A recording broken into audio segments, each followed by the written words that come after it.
Did you ask them for approval before you called me at home and asked me to do work on my own time? Hey, Veronica, do you have a quick second? Yeah. I was approving payroll and I noticed that there were some additional hours on your timesheet. Yes, I added 2 hours to my timesheet for last week. Why would you add 2 hours of pay? Well, because you called me at home on Thursday, remember? Yes, of course I remember the phone call. I didn't think it was that big of a deal. You asked me to check my emails. You actually asked me to respond to a couple of the emails because they were time sensitive.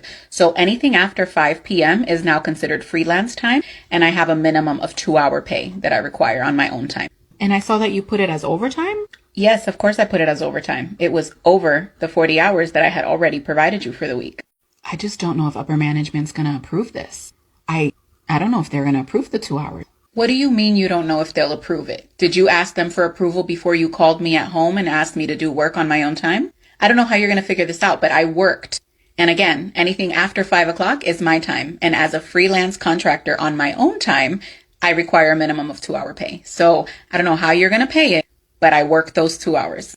It took me just about those 2 hours to read all the emails you wanted me to read and respond to them. So I'm not sure how you're going to figure it out, but I expect to see those 2 hours on my paycheck.